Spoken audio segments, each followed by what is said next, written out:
membacakan sedikit profil singkat dari Bapak Andi Amran Sulaiman.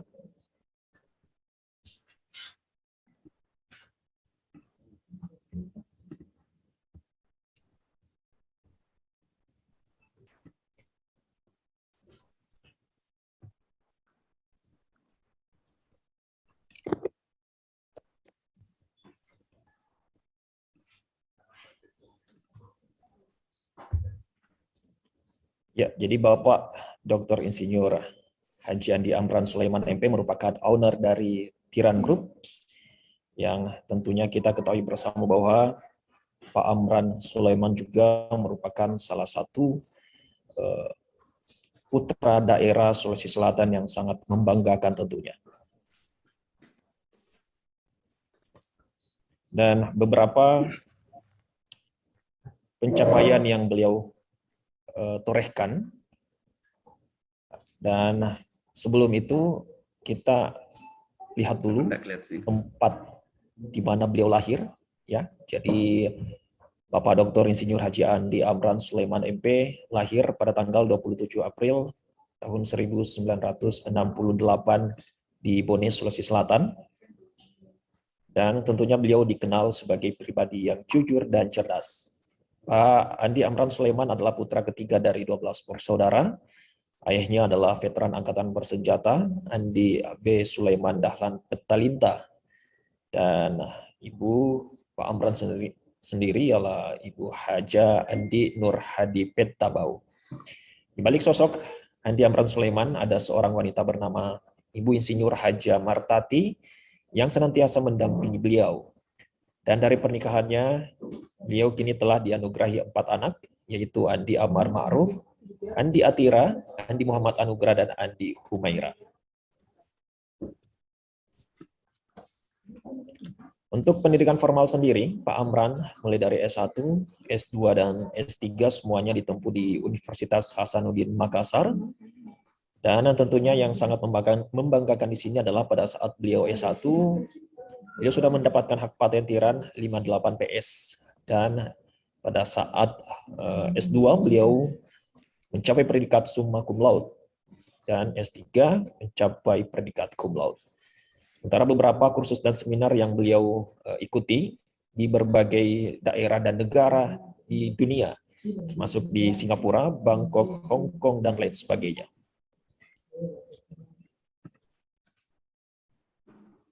Pengalaman kerja dan jabatan, tentunya beliau ini merupakan Menteri Pertanian Republik Indonesia tahun 2014 hingga 2019, dan tentunya juga beliau merupakan organisatoris yang sangat handal dengan begitu banyak pengalaman-pengalaman organisasi yang beliau ikuti. Dan juga beberapa surat-surat penghargaan yang beliau dapatkan, termasuk surat hak paten alat empos tikus yang sangat terkenal tentunya dari Menteri Kehakiman Republik Indonesia tahun 95, dan tentunya beberapa surat penghargaan lain yang sempat beliau dapatkan. Selain itu juga tentunya ada penghargaan dari Kementerian Pertanian yang sangat luar biasa. Dan kalau misalnya kita lihat memang sudah tidak diragukan lagi beliau terkait dengan penghargaan dari Kementerian Pertanian ini. Karya tulis dan penemuan pun sudah cukup banyak beliau torehkan. Dan tentunya di sini lebih ke hama yang beliau temukan seperti itu ya, termasuk untuk pengendalian hama tikus dan babi dan lain sebagainya. Baik, itu sedikit profil singkat dari Bapak Dr. Insinyur Andi Amran Sulaiman, dan mungkin untuk mengefisienkan waktu, saya langsung saja persilakan ke Bapak Dr. Insinyur Haji Andi Amran Sulaiman untuk menyampaikan materinya. Silakan, Bapak. Terima kasih. Assalamualaikum warahmatullahi wabarakatuh. Selamat pagi, Bapak Rektor yang saya hormati, Pak Dekan, para guru besar, para dosen, seluruh mahasiswa UMI yang saya cintai, terkhusus untuk Fakultas Pertanian. Pagi ini kita ingin diskusi tentang pertanian. Bagaimana peluang dan tantangan generasi milenial di era sekarang ini untuk sektor pertanian. Kami masih ingat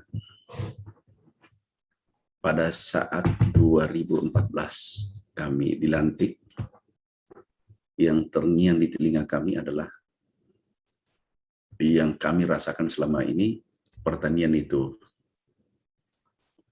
pekerjaan yang kotor, kemudian tidak menguntungkan, dan seterusnya, tidak digemari oleh milenial di zaman sekarang ini, zaman now. Kami mencoba menangkap peluang satu sisi di era industri 4.0 saat ini, yaitu era digitalisasi. Kami mencoba kolaborasikan pertanian dengan gagasan waktu itu adalah pertanian modern. Nah, alhamdulillah 5 tahun berhasil menerjunkan petani milenial kurang lebih 2 juta orang di sektor pertanian, dan menggerakkan pertanian secara keseluruhan. Dan kita meraih prestasi tertinggi. Kita menjadi pertanian nomor 5, peringkat 5 dunia pada saat itu. Bahkan PBB, mungkin bisa ditunjukkan, PBB mengapresiasi waktu itu, FAO, ini angka-angkanya, mengapresiasi kita, Indonesia ini dari FAO. Bahkan ada rancangan kami buat, ini diterapkan di Eropa, itu KRPL, itu pangan lestari, di mana rumah-rumah yang ada di Indonesia ini kita menciptakan pangan lestari, bisa pelihara ayam, sayur organik, tanaman organik, kemudian seterusnya. Sehingga semua generasi milenial ini, generasi akan datang mendapatkan pangan sehat, pangan organik. Ini ditiru, kami diminta khusus untuk mengedukasi saudara-saudara kita yang ada di Eropa. Waktu itu diwakili dari PBB. Kemudian kita juga diapresiasi oleh FAO. Waktu itu Kadir Ehsan, beliau adalah sahabat saya, dia datang khusus ke Indonesia dan secara tertulis mengapresiasi kita, kemajuan kita. Nah, kata-kata kunci yang kami ambil setelah melihat pertanian Indonesia sangat kaya, luar biasa, dan seterusnya. Persoalannya adalah ada hal potensi sumber daya alam yang kita harus manfaatkan dengan maksimal. Yang pertama, kami gagasan waktu itu adalah pertanian modern. Indonesia ini suatu keniscayaan, nggak bisa kita tolak. Harus Indonesia menjadi pertanian modern. Kemudian satu sisi dengan pertanian modern, bagaimana empowering milenial, bagaimana milenial ini tertarik. Bukan milenial saja, seluruh stakeholders yang bergerak di sektor pertanian mau ikut bahu-membahu menggerakkan pertanian. Karena kita tahu Indonesia adalah negara agraris yang bergerak sektor pertanian itu kurang lebih 60-70%. Bahkan ada 80%, satu kabupaten ada 80%. Nah, bahkan sering saya katakan, kalau mau kaya, masuk sektor pertanian. Mau sukses, masuk sektor pertanian. Kita melihat orang sukses, ada datanya mungkin, orang sukses di Indonesia ada 10 terkaya di Indonesia, 8 dari sektor pertanian. Jarum, Pak Hartono, beliau sahabat saya itu karena, nah ini, orang terkaya ini 8 dari 10 itu dari sektor pertanian. Jarum, rokok, dilarang pula, tapi itu terkaya. Sinarmas, sawit, udang garam, Indofood, ini 80% sukses karena sektor pertanian. Jadi anak-anakku sekalian, kalau mau sukses, mau berhasil, kita bergerak sektor pertanian. Sumber daya alam kita melimpah. Nah, kemudian langkah-langkah pertanian dulu adalah pertanian modern. Kita masuk pertanian modern. Kami waktu itu ke Jerman. Saya melihat potensi di sana sangat terbatas ketimbang Indonesia. Nah, kami melihat ada air bisa recycle, dimanfaatkan untuk tanaman, itu 40 kali. Indonesia boro-boro 40 kali. Terkadang 1 kali pun tidak. Nah, sehingga kami selalu gaungkan kepada seluruh masyarakat yang bergerak sektor pertanian, bagaimana caranya teknologi kita agar air hujan yang jatuh di bumi Indonesia jangan membiarkan jatuh di bumi Indonesia kemudian mengalir sia-sia sampai dengan ke lautan. Waktu itu kami lapor Bapak Presiden, Pak, kita membangun 1 juta embung sehingga ketahanan pangan kita kuat. Ada air, ada kehidupan. Ada air, ada kehidupan. Kita lihat di kampung-kampung, ada air, ada pasti ikan. Belum, ini semuanya bergizi. Siput juga bergizi. Kemudian ikan lainnya, semua bergizi. Dan itu sehat. Nah, saya katakan kita membangun 1 juta embung untuk menggerakkan pertanian. Kemudian, setelah membangun rainwater harvesting system, jadi kita menangkap air hujan yang jatuh, kemudian ini kita tidak melepas ke lautan sebelum dia menjadi pangan. Bahkan jangan biarkan masuk ke lautan. Kalau perlu recycle. Berapa kali? 2-3 kali. Nah, ironisnya dulu terjadi di Kalimantan. Kami kunjungan di Kalimantan. Kami melihat di Kalimantan ada 25.000 hektar sawah hamparan. Kekeringan hanya produksi 1 kali 1 tahun. Satu sisi ini ada sungai, kalau di sini Sulawesi Selatan Sungai Walanai yang mengalir airnya sepanjang tahun. Tapi di sisi lain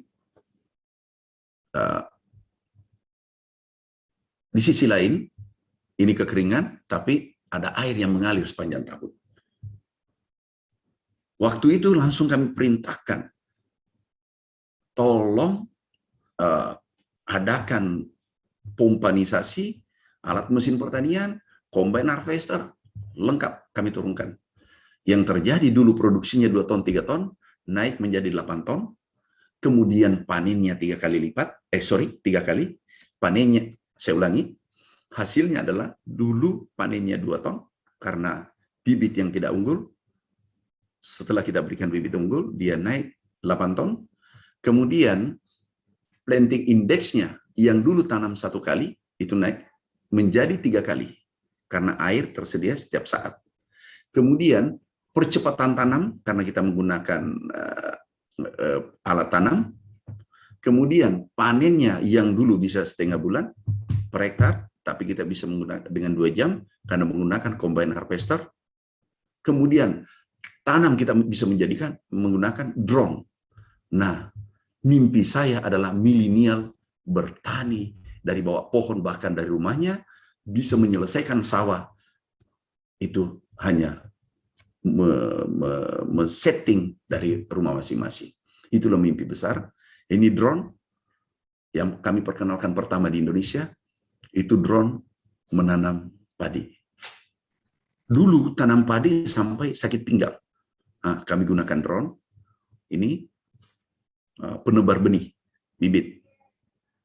Pasti milenial senang. Jadi kita harus mengikuti zamannya milenial. Nah, traktor ini tanpa operator.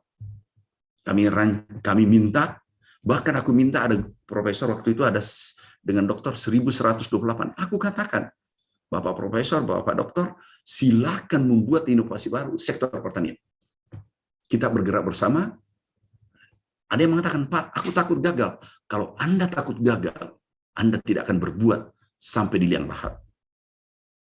Dan Anda menjadi bangkai pertimbangan. Apa maksudnya bangkai pertimbangan, Pak Menteri? Waktu itu aku ditanya.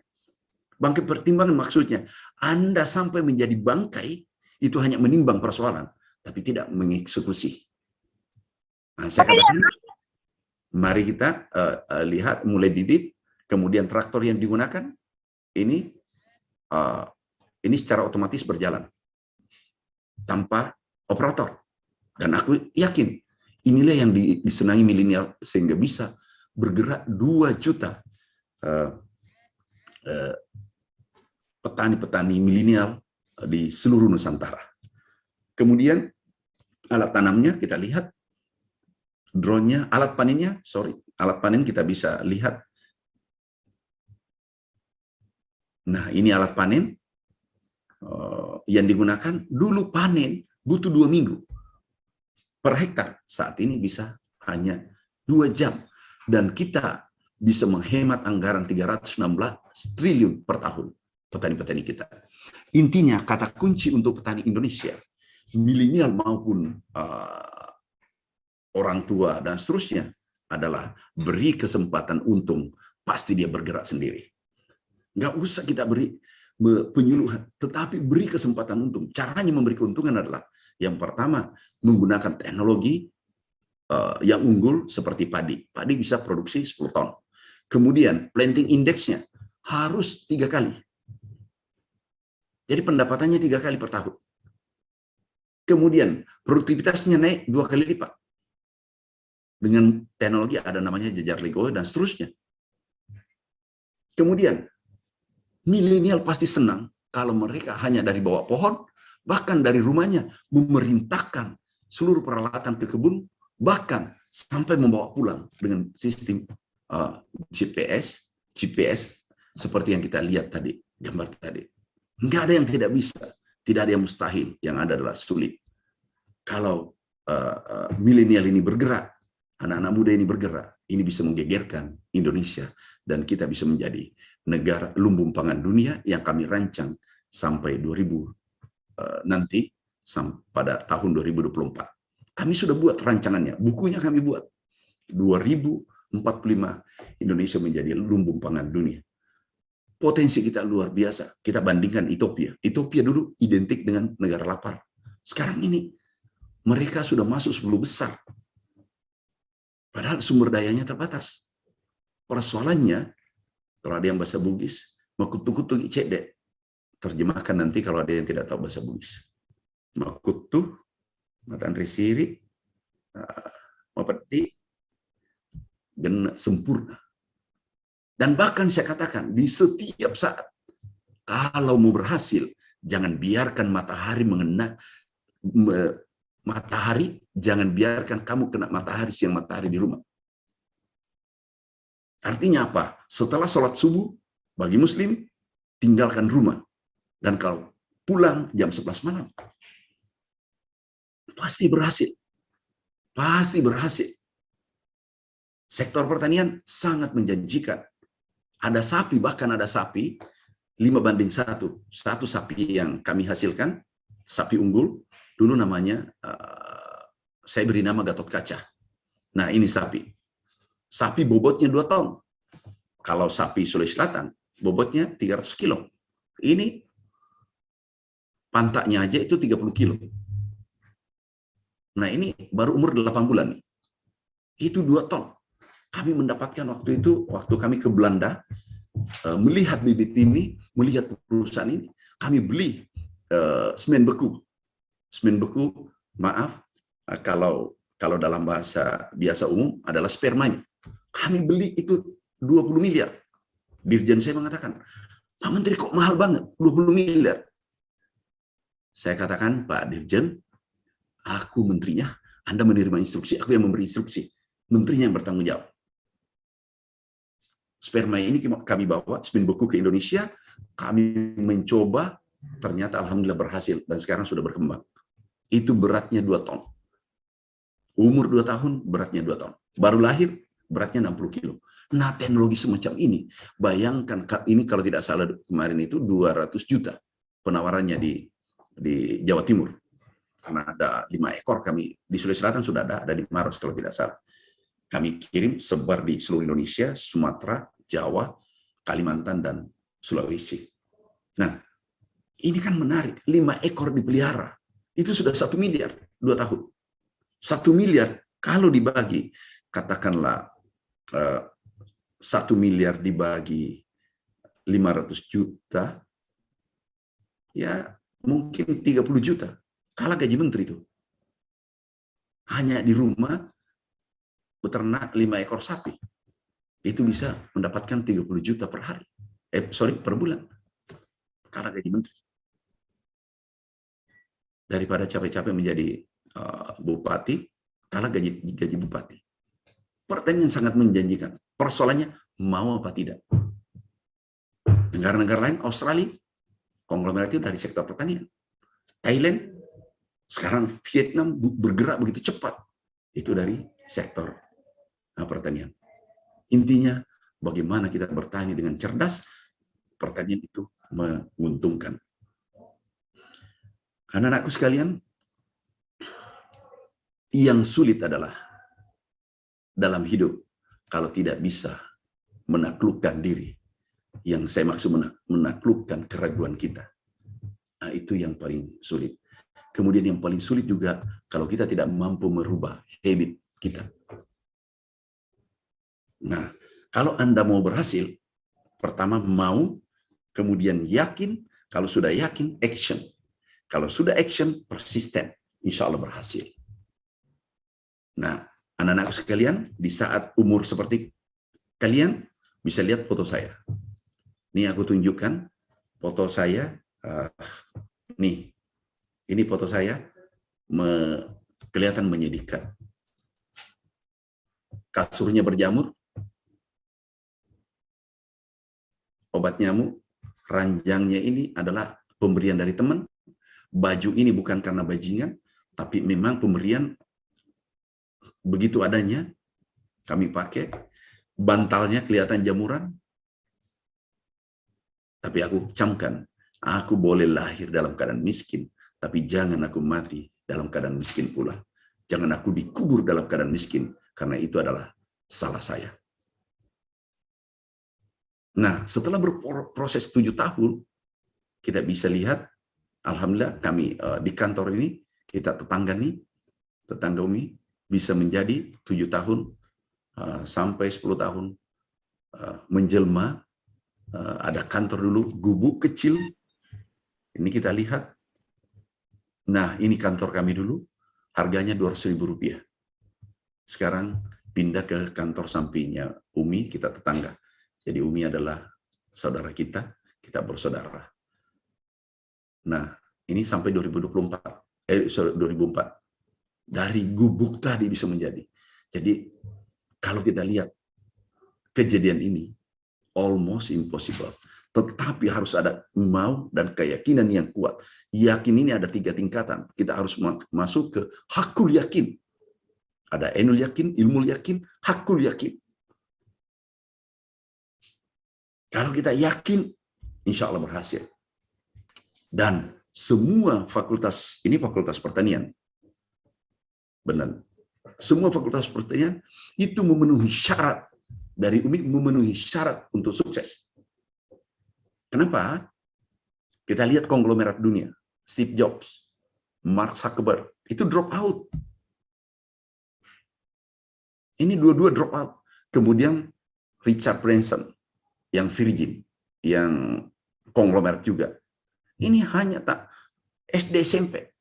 Jack Ma yang terakhir, hanya tamat SMA. Ada yang lebih menakjubkan, itu adalah Nick Vujicic dari Australia. Kita lihat, tidak ada tangan, tidak ada kaki, tapi dia bisa menggetarkan dunia. Nah, apalagi kita. Artinya apa? Semua mahasiswa Fakultas Pertanian Umi memenuhi syarat untuk menjadi konglomerat. Tapi aku tidak sarankan Anda drop out. Karena semua konglomerat tadi drop out. Jack Ma, dia bisa berhasil karena dia yakin bahwa mimpinya 10 tahun kemudian menjadi kenyataan. Dan Dia punya kekuatan ekonomi, asetnya 500 triliun hari ini. Nah tentu anak-anakku pasti bisa. Pasti bisa. Tidak ada yang tidak bisa, yang ada adalah sulit. Tapi mulai sekarang, latih diri Anda. Latih diri Anda keluar dari zona nyaman, comfort zone. Latih diri Anda. Pertama, kalau Anda dari zona nyaman keluar, yang pertama, jangan lagi menerima kiriman bayar SPP dari orang tua. Cari sendiri. Jual cendol di pinggir jalan, pergi tanam singkong, pergi tanam sayur. Itu adalah proses latihan.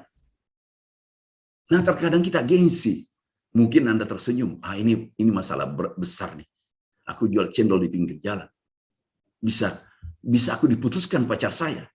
Bisa aku dihina. Maaf anak-anakku sekalian, aku dulu juga manusia normal. Pernah jatuh cinta, pernah senang sama orang. Ditolak. Tapi saya katakan, pada saatnya Anda menyesal. 7 tahun kemudian, ketemu mereka, alhamdulillah ternyata menyesal. Tapi tidak boleh dendam pada orang. Anak-anakku sekalian, sirik dalam Bugis, jangan ditempatkan salah. Sirik menjual kangkung di pinggir jalan, menjual cendol di pinggir jalan. Jangan. Nah, zona nyaman ini harus kita tinggalkan. Anak-anakku yang masih muda, kalau Anda mau berhasil, hari ini teteskan air matamu yang ada pada saat you muda. Energimu keluarkan pada saat muda. Karena kalau Anda nyaman di saat hari ini, pada saat umur 30 ke atas, 36 ke atas, itu zona yang tidak nyaman menjemputmu. Tapi kalau kamu tidak nyaman hari ini, kamu ciptakan dirimu tidak nyaman, bekerja keras, tidak menyerah, pantang menyerah, siang malam, sukses kenyamanan menjemputmu. Tapi kalau Anda malasan hari ini, malas kuliah, malas belajar, itu akan Anda dijemput nanti ketidaknyamanan di 10 tahun kemudian, 15 tahun kemudian. Anda akan dijemput dengan zona tidak nyaman. Nah, tinggal memilih. Hari ini nyaman, 10 tahun kemudian, pasti 90% Anda tidak nyaman. Kalau hari ini tidak nyaman, insya Allah 10 tahun kemudian akan menikmati nyaman. Anda keluar dari, kalau mahasiswa anak-anakku, saran saya, kalau mau hasilnya ekstrim, harus ekstrim. Pertama, yang spiritualnya, sayangi ibumu, kedua orang tuamu. Ibumu, baru ayahmu. Sayangi. Bentuk Anda menyayangi, jangan minta uang. Cari sendiri. Kalau perlu, jadi Gojek. Menjual sayur. Menanam sayur. Apa saja. Kalau perlu, menjadi pembantu tukang cleaning service. Bisa di mal-mal di mana menjadi cleaning service dan seterusnya. Nah, ini zona tidak nyaman. Dulu kami berjuang, aku dihina, dikira orang gila. Dan yang mengatakan orang gila, menghinaku adalah orang yang dekat dengan kami. Tapi setelah 10 tahun kemudian, baru mereka sadar bahwa kita semua yang gila di sekeliling mereka, dia yang sadar. Pasti Anda bisa.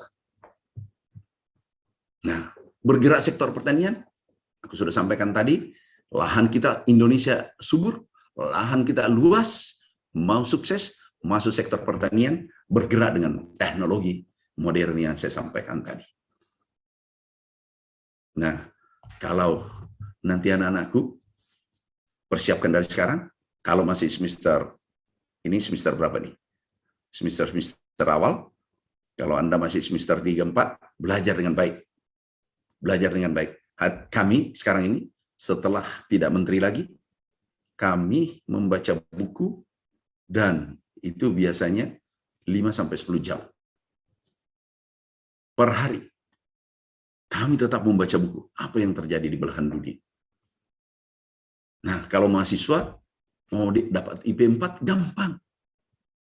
Gampang. IP 4, baca berulang kali, 20 kali buku itu, dan harus dengan cerdas. Baca otaknya dosen. Baca bukunya dosen. Tulis apa yang diinginkan dosen. Jangan keinginan Anda tulis. Minta maaf, ada teman saya lihat Ibu Ayu di sini. Kalau tidak salah lihat tadi, dosen UMI. Minta maaf Bu Ayu. Dulu kenapa saya IP 4,0? Aku menulis. Amran, iya. Aku menulis dulu otaknya dosen kita.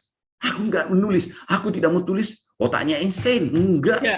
Yang aku tulis adalah otaknya dosen sehingga 4,0. Saya lihat teman-teman sibuk dulu belajar. Sibuk luar biasa. Dan di saat tidak ada dosen, pasti saya tidak ada di kampus. Hanya memberitahu orang di kampus, pegawai di kampus, tolong SMS saya kalau tidak dosen. Sia-sia hidupku kalau saya ke kampus tidak ada dosen. Pada saat itu S2, S3. Cerdas kita mengelola ini hidup. Dapat IP 4,0 seluruh mahasiswa gampang. Siapa yang mengajar, pelajari bukunya. Kalau ada bukunya, baca bukunya berulang-ulang. Kalau ada bahan seminarnya, itu yang dibaca. Dan aku tahu dosen saya yang paling banyak bukunya. Yang paling merepotkan saya kalau bukunya dosen yang bersangkutan banyak. Aku harus baca banyak buku. Tulis ya apa yang diinginkan dosen. Ada satu dosen, maaf Ibu Ayu dulu. Yeah. Kalau tidak salah dulu tidak ada dapat A. Tapi aku dapat A. Dianggap dia killer. Tahu nggak apa yang saya lakukan? Aku tahu ini dosen. Dan tinggi pahalanya sudah meninggal almarhum. Paling killer. Sulit dapat A. Aku diskusi dengan teman-teman, sudah belajar. Yang aku pelajari adalah apa informasi terkini tentang dosen ini. Saya masih ingat 3 soal dulu. Ini kecerdasan anak-anakku. Hidup ini harus cerdas, pintar dan cerdas. Aku ingat transgenik yang dibahas. Nomor 3. Pada waktu itu dibahas di Fajar, harian Fajar di koran. Aku ambil 3 edisi.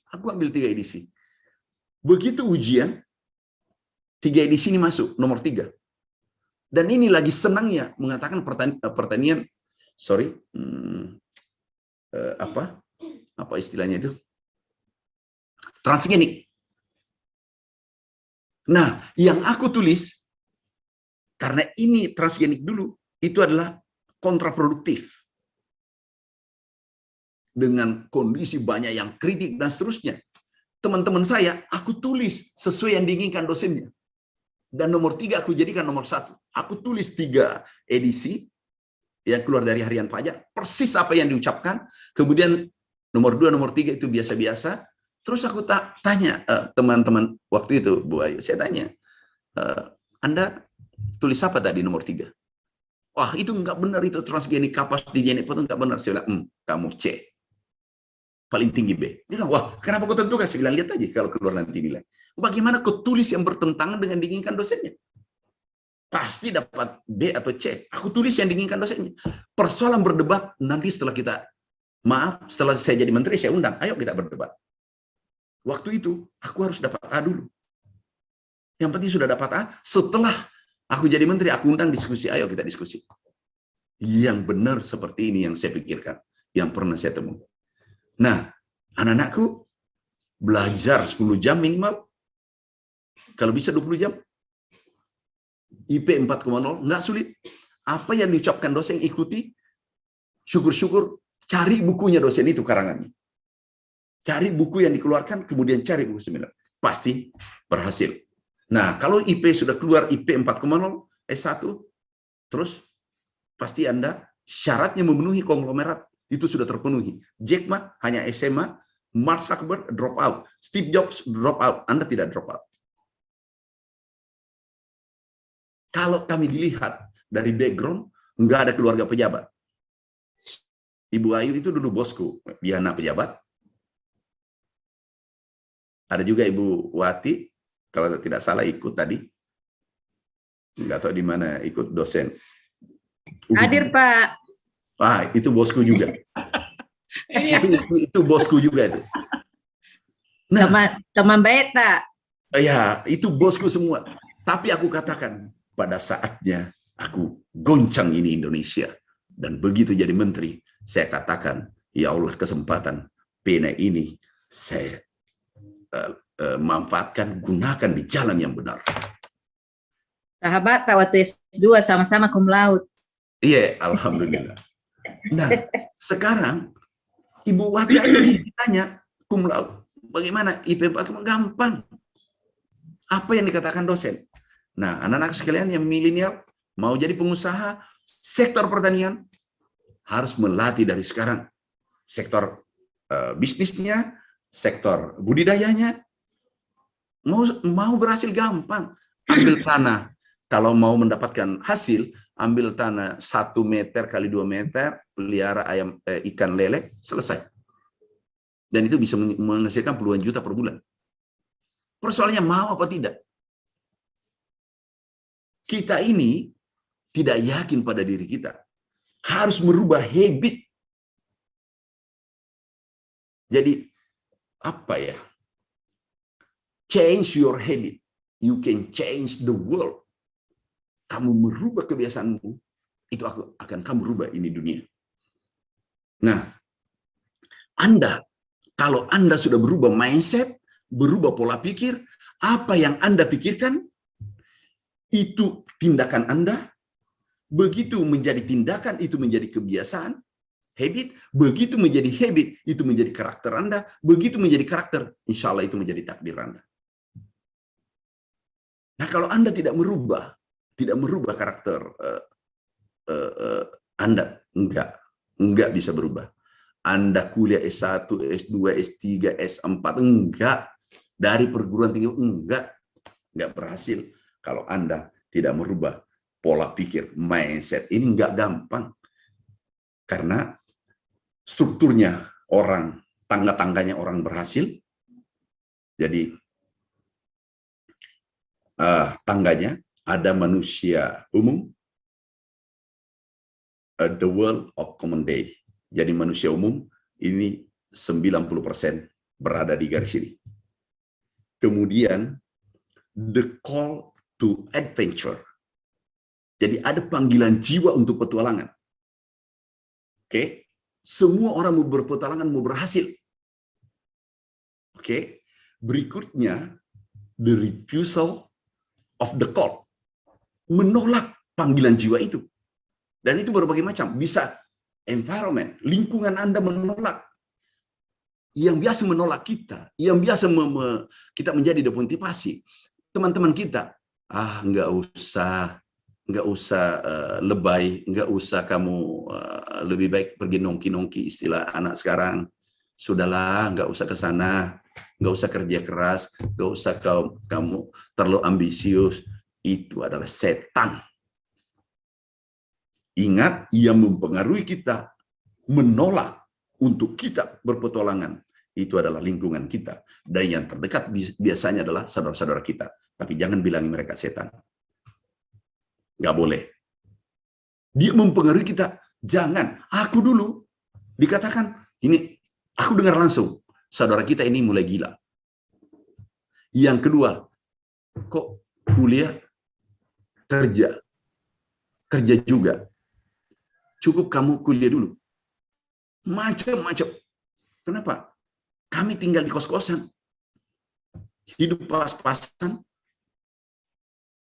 Bahkan, aku cuma bisa saya tunjukkan, ini kos-kosan kami. Nih, tuh yang lantai 2, kos-kosan. Menyedihkan, 4 kali, 3 kali 4. Tuh yang ada silangnya yang di atas. Itu tempat kami yang lantai 2. Dan 4 kali 6. Di situ kami 4 tahun. Sumurnya, baunya luar biasa, kangkungnya ada di belakang. Itu yang membuat kami, mengantar kami bisa mengajar hari ini. Kangkung, ikan tangkap di apa namanya tuh? Yang kampus UNAS, ada danau kampus. Saya pergi tangkap ikan sampai kaki saya masih luka, ada bekas luka karena saya kena batu waktu tangkap ikan. Ingat, anak-anakku, pelaut ulung, lahir di ombak besar, harus diuji oleh alam, harus berproses kalau mau berhasil. Kalau tidak berproses, itu omong kosong. Nah, Anda harus berani berproses mulai hari ini. Prosesnya keluar dari zona nyaman. Tinggalkan zona nyaman. Zona nyaman Anda, WA, selfie tidak penting. Setiap makan langkahnya semua dipotong. Untuk apa? Wasting time. Foto-foto semua enggak penting. Terlalu banyak perilaku kita yang tidak penting. Dan itu sia-sia. Banyak perilaku kelakuan kita yang tidak penting. Nah, mulai di manage ini hidup. Mana bisa produktif. Anak-anakku, aku minta anakku produktif. Sudah belajar, cari nafkah yang halal. Pergi kerja. Camkan. Setelah kuliah ini, kalau bila perlu, telepon. Kedua orang tanya, Mama, ilaskan aku berjuang. Ini adalah terakhir aku terima kiriman berikutnya. Doakan aku ingin berjuang mencari nafkah sendiri. Anda sudah dewasa. Kami umur 9 tahun jual batu gunung. Kami jual umur 9 tahun. Kami jual batu gunung ke perusahaan. Dan batu gunung itu aku sudah beli sekarang. Karena itu mengingatkan saya di saat kecil, umur 9 tahun, yang belum layak untuk mencari nafkah, tapi didesak oleh keadaan. Nah, mungkin ada fotonya waktu kecil.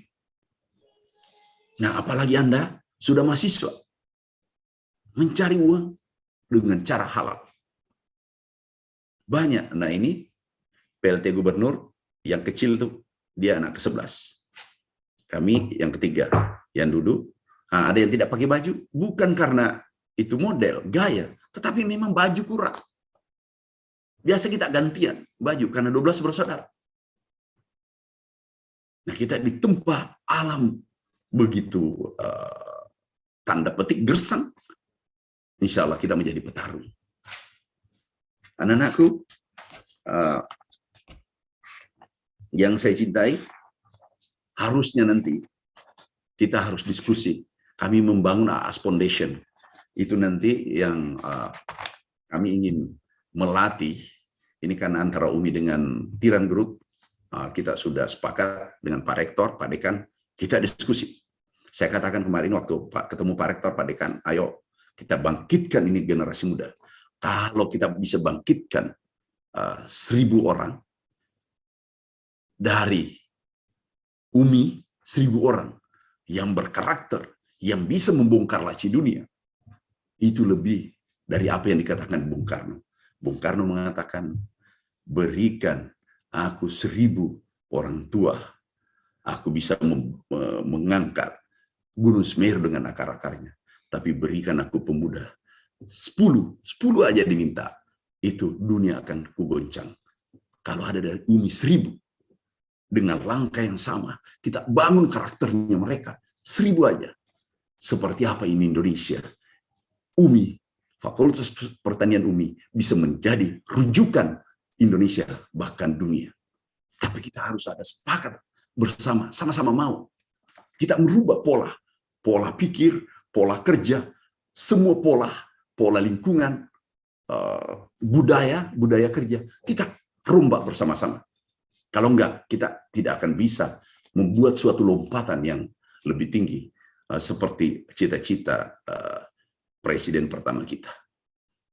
Nah, anakku, mungkin waktunya berapa lama sih? Masih ada waktu? Masih sampai pukul 10 pagi, Pak. Masih ada tinggal 10 menit, 15 menit. Anak-anakku,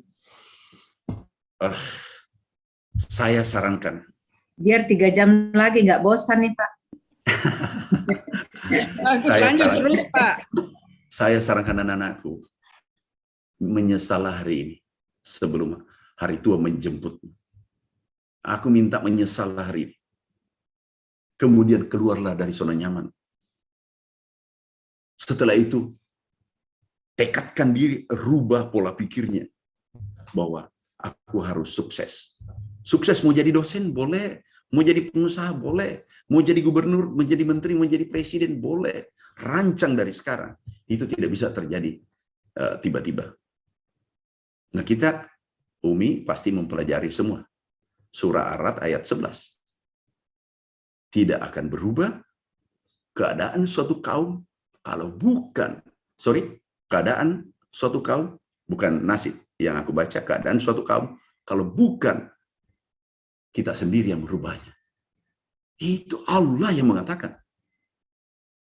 Ada lagi, Tabrani, Allah mencintai. Allah yang mencintai, bukan manusia. Mencintai orang yang kerja keras. Itu hadis Tabrani. Itu sahih. Nah, kenapa kita harus berdiam diri? Kita berpangku tangan. Gunakan waktu muda. Waktu muda, energi kita masih kuat. Kemudian, peluangnya banyak. Era sekarang, era sudah berubah. Era digitalisasi. Ini menembus batas perbatasan negara melalui dunia ada di HP. Mau berjualan di HP, mendapat produk, katakanlah di Sinjai, di Luwu, memproduksi sesuatu, ini dijual pakai HP. Dulu sulit. Bila perlu, sudah dibayar. Baru kita bisa kirim. Sudah bisa kirim. Transaksi dulu, dibayar dulu, baru dikirim. Begitu mudahnya untuk sukses. Jadi kalau kami tempuh 7 tahun, Anda cukup 3 tahun. Sudah bisa mencapai titik yang kami rasakan. Nah dulu, maaf, bukan kami hebat. Ini pemberian Allah, titipan Allah. Dan ini cobaan juga. Kami dulu pinjam hanya 500.000 rupiah. Menjadi 3 triliun dalam waktu 7 tahun. Dan tidak ada dalam kamus ekonomi yang aku telusuri di seluruh tanah air. Bahkan dunia. Enggak ketemu 500.000, pinjam, terus menjadi 3 triliun dalam waktu 7 tahun. Impossible. Tapi kalau Allah berkehendak, kita kerja. Kalau dalam bahasa Bugis, tinulu, laku-laku, pura bagangkan. Geteng, lempu, temap pasilengan. Ada nagau. Satunya kata dengan perbuatan. Nanti diterjemahkan yang lain. Diterjemahkan dalam bahasa Indonesia. Nah, nanti anak-anakku sudah sepakat, sukses, pasti semua mau sukses. Satu. Yang kedua, kalau satu, yakin. Masuk ke yakin ada 3. Ilmu yakin, ainul yakin, hakul yakin. Ilmu yakin, baca buku. Baca buku, itu mengantar kita membaca buku, ini hanya ilmu yakin. Untuk berhasil kalau baca buku, itu hanya, kalau sukses jadi pengusaha, itu kontribusinya hanya 15%. Oke? Kemudian, kalau meningkat ilmu yakin, ainul yakin, melihat, contoh, membaca bahwa, di Mekah ada Hajar Aswad. Kita baca, itu kontribusinya hanya 15% untuk sukses di bidang bisnis. Kemudian, Anda pergi umroh, lihat Hajar Aswad. Benar, seeing is believing. Anda melihatnya, Anda sudah naik menjadi ainul yakin. Yang tertinggi adalah hakul yakin, ihsan. Inilah dipakai pendekar-pendekar dunia. Pemimpin dunia, konglomerat dunia, ulama-ulama dunia, para wali, ini menggunakan hakul yakin. Ihsan, aku tidak lihat Tuhanku, tapi yakin Tuhanku ada. Aku tidak lihat masa depanku, aku tidak lihat bahwa saya sukses, tapi aku pastikan, insya Allah, aku sukses 10 tahun kemudian. Tanamkan, dan itu tidak gampang. Terkadang kita mengajari anak-anak doa untuk rezeki. Kita ajari mereka doa untuk baca, untuk dapat rezeki. Tapi yang mengajarkan sendiri tidak yakin apa yang diucapkan, sehingga rezeki itu dia tidak datang. Tapi yang diajari, dia yakin apa yang dibacakan, doa yang dibacakan, sehingga rezeki itu datang. Karena berada pada keyakinan. Kita sholat, kita umroh, kita haji, puasa, semua berada menyatu pada, karena kita yakin Allah itu ada. Dan ada hari pembalasan. Kalau masuk ke tingkat hakul yakin, masa depan Anda, seluruh anak-anakku sekalian, aku pastikan insya Allah tidak suram. Aku pastikan itu masa depan Anda nyaman dunia akhirat. Saya kadang diskusi banyak teman-teman. Ada buku baru-baru saya tulis, harta dibawa mati. Jangan dibalik, harta tidak boleh mati. Yang saya maksud adalah seluruh harta nantinya, kalau sukses, masjid dibawa ke kuburan, kantor dibawa ke kuburan.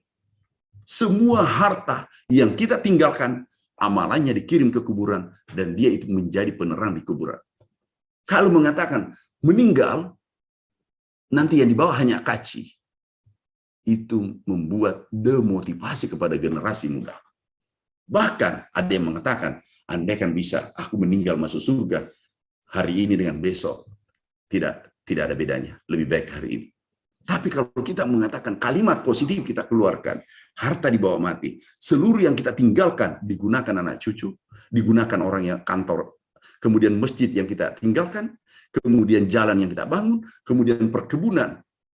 Ingat, seluruh kalau kita bangun perkebunan, katakanlah 10.000 hektar, seluruh mikroba binatang yang hidup di dalamnya itu kalau dia memakan dan kita ilas itu adalah sedekah. Berapa triliun mikroba di situ hidup karena kita membangun perkebunan besar. Berapa triliun sedekahnya ke kita. Contoh kecil juga, memberi buka puasa. Orang memberi buka puasa 10.000 sama dengan senilai pahalanya 33 tahun puasa. Nah, padahal kita cuma 1 bulan. Dan orang tangan di atas, orang yang mulia daripada tangan di bawah. Jangan dibalik-balik. Harus selalu kalimat positif kita utarakan. Karena waktunya mungkin sudah anak-anakku. Aku tunggu kalau ada yang mau bertanya, silakan. Ini bukan yang terakhir, tapi awal pertemuan kita. Aku adalah saudara terdekat, tetangga adalah saudara terdekat. Kita satu dinding, Umi dengan kantor kami. Kantor ini terbuka kapan saja. Kita mau diskusi bagaimana merancang masa depan yang lebih baik, sehingga kita bisa bermanfaat untuk umat, bangsa, dan negara. Terima kasih saudaraku, sahabatku, terima kasih anak-anakku sekalian, terima kasih Pak Rektor, Pak Dekan, para dosen, para guru besar. Apa yang saya sampaikan ini, kalau ada yang baik, itu dari Allah Subhanahu wa Ta'ala. Kalau ada yang keliru, aku dimaafkan, dan kita akan diskusi di lain waktu. Terima kasih. Assalamualaikum warahmatullahi wabarakatuh. Waalaikumsalam warahmatullahi wabarakatuh. Waalaikumsalam warahmatullahi wabarakatuh. Terima kasih banyak Bapak Dr. Insinyur Haji Andi Amran Sulaiman MP dengan materi yang sangat luar biasanya, dan tentunya materi yang disampaikan oleh Bapak Andi Amran tentunya sangat-sangat memotivasi untuk adik-adik mahasiswa di Fakultas Pertanian UMI. Dan tentunya sebelum saya membuka sesi tanya jawab pertama ini, saya ingin menyampaikan informasi tentunya kepada mahasiswa Fakultas Pertanian bahwa Bapak Dr. Insinyur Haji Andi Amran Sulaiman MP ini pun pernah menjadi dosen begitu di Fakultas Pertanian UMI, dan insya Allah akan bergabung kembali bersama kita di sini. Baik, Allah, amin.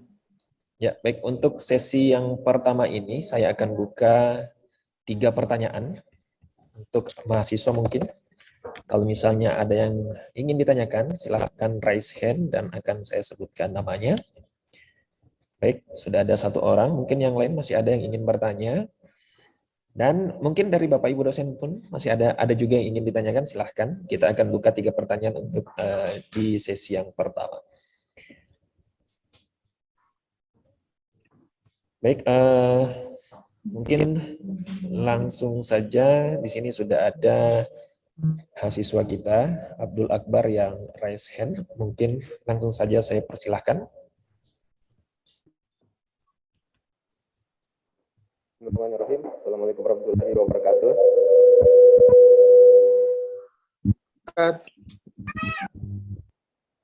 Terima kasih kesempatan yang diberikan.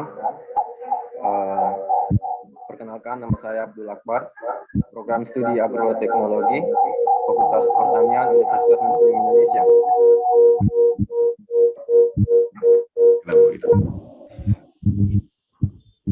Pada kesempatan kali ini saya ingin menanyakan, kita ketahui bahwa Indonesia merupakan negara agraris yang sebagian besar masyarakatnya bekerja di sektor pertanian. Pertanyaan saya, kenapa hingga saat ini pemerintah masih melakukan proses impor di sektor pertanian? Itu saja. Terima kasih. Kesempatannya kembali ke moderator. Ya, baik. Terima kasih banyak atas pertanyaannya, Abdul Akbar. Dan mungkin Pak Andi Amran, mungkin kita tampung dulu ya, Pak.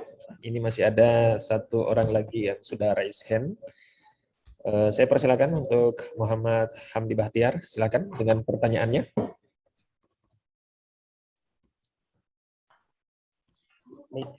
Bismillahirrahmanirrahim. Assalamualaikum warahmatullahi wabarakatuh.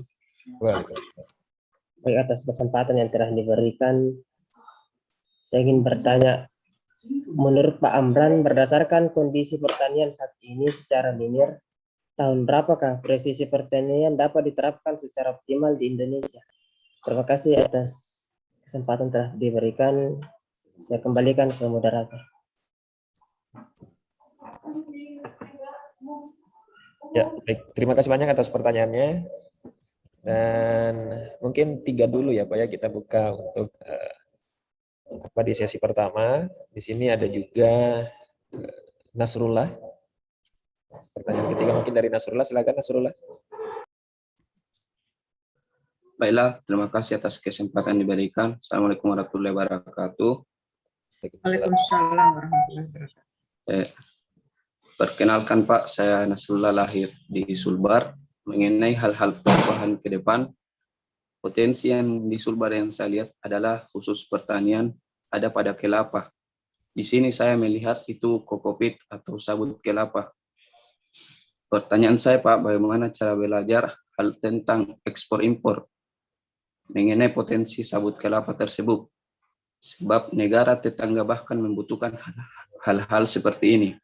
Dan bagaimana cara pemerintah setempat memberikan wadah atau memfasilitasi warganya untuk tahu ekspor. Sebab kalau hanya menjual di pasar, keuntungan yang kita dapat cuma stagnan. Dan kami juga mau adanya perubahan akan hal seperti itu. Terima kasih. Ya, baik. Terima kasih banyak para penanya. Jadi mungkin kita batasi dulu ya 3 penanya. Dan saya langsung serahkan ke Pak Dr. Andi Amran Sulaiman untuk bisa menjawab pertanyaan dari mahasiswa tadi. Silakan Pak. Terima kasih. Luar biasa penanya-penanya, ada 3, Abdul Akbar dengan Hamdi Nasrullah. Abdul Akbar, ini negara kita negara agraris. Dulu kami dilantik 2014.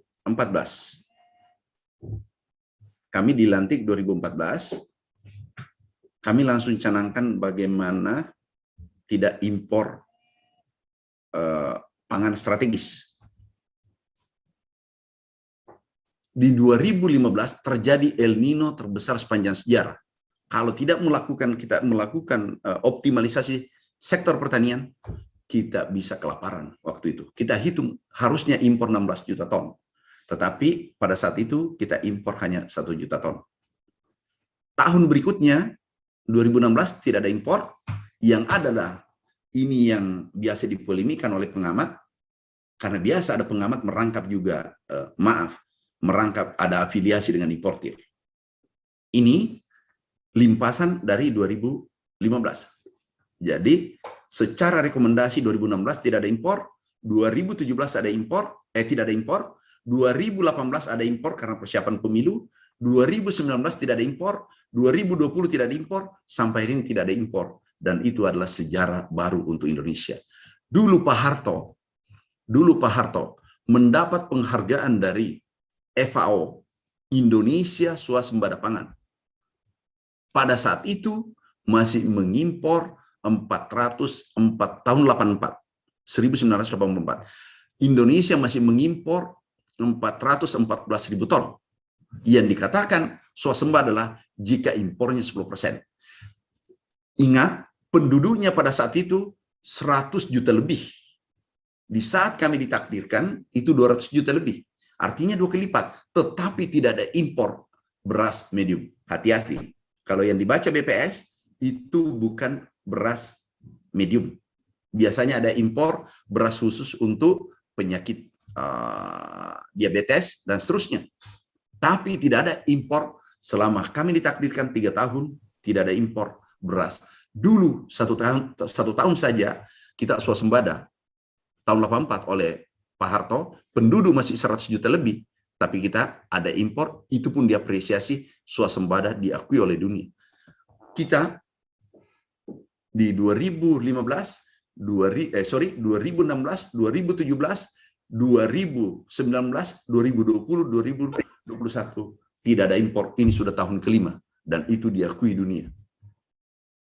Karena kita meletakkan pondasi pertanian modern, pertanian menguntungkan sehingga petani berproduksi.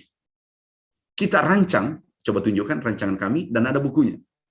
Jadi kami rancang sampai 2045 Indonesia menjadi lumbung pangan dunia. Dunia menggantungkan hidup pada Indonesia. Coba tunjukkan. Dulu kita impor bawang merah.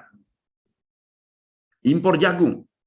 Jagung dulu kita impor 3.600.000. Tiba-tiba berubah, ada di online, boleh cek. Itu kita ekspor. Itu hanya 2 tahun. Kenapa? Sederhana. Kami membuat peraturan regulasi bahwa jangan biarkan petani untung. Pada saat itu harga floor price itu 3.150. Kami minta ke Bapak Presiden. Bapak Presiden, kalau tidak ada harga dasar, itu sama dengan membunuh secara massal petani-petani kita. Saat itu langsung kita ekspor.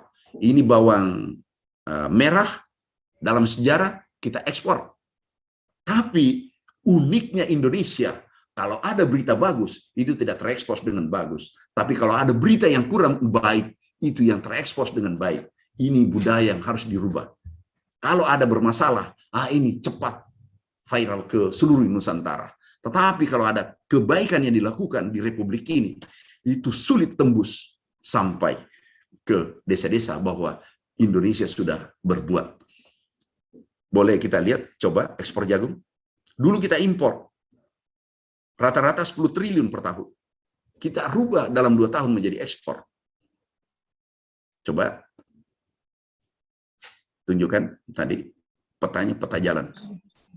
Nah ini rubah dari ekspor, impor menjadi ekspor. Kemudian bawang sudah ekspor. Padi tidak impor lagi. Kedelai kita sudah rancang 2020. Kemudian 2024 gula industri. 2026 daging sapi, 2045 Indonesia menjadi pusat perhatian dunia, di mana dunia membutuhkan Indonesia karena kita berada di garis khatulistiwa, daerah subur seperti negara yang bisa menyamakan Indonesia adalah Brasil, dan Brasil juga kekuatan ekonominya dari sektor pertanian.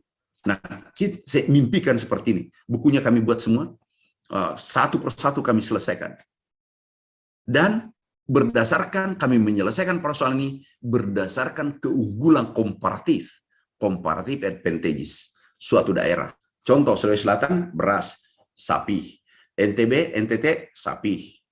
Jawa padi, juga padi Sulawesi Selatan. Terus Sulawesi Tenggara mente. Kemudian Maluku yang dikenal dengan kaya rempah-rempah. Dulu Spanyol datang, Belanda datang karena rempah-rempah. Kami mencoba kembalikan dengan memberikan bibit gratis pada saat itu. Ini, kalau ini dilanjutkan 2024-45, insya Allah kita menjadi merajai dunia untuk sektor pertanian. Kemudian presisi kita lakukan secara bertahap dengan teknologi modern, dengan melibatkan milenial yang ada sekarang. Teknologi yang sesuai dengan kondisi sekarang. Kemudian kelapa, Nasrullah, kita ini nomor 1 penghasil kelapa dunia. Tapi yang menyedihkan adalah produksinya 0,7 ton atau 1 ton. Ini kami coba angkat. Kalau kita angkat 2 kali, sekarang produksi 18 juta. Kita angkat 2 kali 36 juta. Kita angkat seperti Filipina, itu 5 ton per hektar. Kalau kita, maaf, yang mengurusi kelapa kita, kelapa dalam yang dimaksud ini adalah malaikat. bagaimana bisa produksi 5 ton. Kita pergi tidur, selfie-selfie, tidak dipupuk, tidak dirawat, tidak disentuh, tidak diajak bicara. Itu kelapa. Kelapa itu harus diajak bicara. Kelapa, sudah minum? Sudah makan belum? Kalau mau berhasil. Begitu juga kalau pelihara ayam, tanya ayamnya dulu. Ayam, sudah makan belum? Tanya, pagi, siang, makan belum? Sudah bertelur belum? Disentuh. Kita ada seperti engage. Ada hubungan emosional apa yang kita lakukan. Nah, itu baru bisa berhasil. Jadi, untuk Nasrullah, ekspor itu gampang. Anda tidak dibatasi ekspor melalui online, bisa cek. Karena sekarang bisa direct. Dari kami dulu, yang dulunya kalau Sulawesi Selatan ekspor harus melalui Surabaya. Sekarang ini, kami buka direct langsung Jepang. Sulawesi Selatan bisa langsung Jepang, bisa langsung ke Korea, bisa langsung ke berbagai negara. Dulu transit Singapura, aku nggak mau. Kenapa? Mengangkat harga komoditas kita. Kalau tidak salah, 4 tahun lalu, aku mulai ekspor perdana direct. Dan yang menarik adalah barang sudah diterima dulu, kualitasnya, itu dengan Belanda, kita kerja sama Belanda, kualitasnya baru kita kirim. Dan itu kalau di Sulawesi Selatan, tolong yang mau ekspor Nasrullah ke karantina Sulawesi Barat ada. Tanya di sana pasti tahu. Langsung direct. Tapi jangan ekspor 2 kelapa, 3 kelapa, itu enggak laku. 100 kontainer kumpulkan. Ya, sambil kuliah dari Sulbar, begitu wisuda langsung pergi wisuda naik Mercy. Kenapa? Dia sudah jual sabuk kelapa ke luar negeri. Pasti bisa. Jangan Anda rawat keraguan dalam dirinya. Jangan Anda rawat ketakutan dalam dirinya. Jangan rawat kecemasan dalam dirinya. Karena itu akan menyulitkan Anda untuk berkembang. Jangan ragu. Anda harus berani berproses. Ada dua menunggu Anda di sana menghadang. Gagal, sukses. Rugi, untung. Itu pondasinya sukses adalah rugi. Rugi dan untung. Jadi 2 betonnya sukses. Rugi, untung, dihina. Ingat pondasinya sukses. Dihina, dicaci maki, macam-macam. Itu pondasinya sukses. Pondasi sukses adalah dihina, dicaci maki, rugi, kemudian beton ini disiram dengan air mata. Tapi pada saatnya nanti, Anda akan menjadi pemenang. Makasih, moderator. Ya, Pak. Baik, terima kasih banyak Bapak Dr. Insinyur Amran Sulaiman atas jawaban dari pertanyaan-pertanyaan dari mahasiswa. Dan berhubung karena kita sangat dibatasi oleh waktu, jadi mungkin kita akan beralih ke materi yang kedua. Sekali lagi tentunya kami ucapkan terima kasih banyak untuk Bapak Dr. Insinyur Haji Andi Amran Sulaiman, MP, atas materi yang telah dibawakan pada pagi hari ini. Baik, Bapak, Ibu, dan para mahasiswa Fakultas Pertanian Universitas Muslim Indonesia, kita akan beralih ke materi kedua, di mana materi kedua ini akan dibawakan oleh Bapak Terima Profesor kasih Dr. Pak Andi Amran. Hadi Wiono, MSc. Baik, sebelum saya menyerahkan ke Profesor Hadi Wiono terkait dengan pemaparan materinya, saya ingin menyampaikan atau menginformasikan sedikit terkait dengan profil beliau. Kami izin. Makasih. Assalamualaikum. Ya, Waalaikumsalam warahmatullahi wabarakatuh. Sehat, Pak. terima kasih banyak Pak Andi Amran.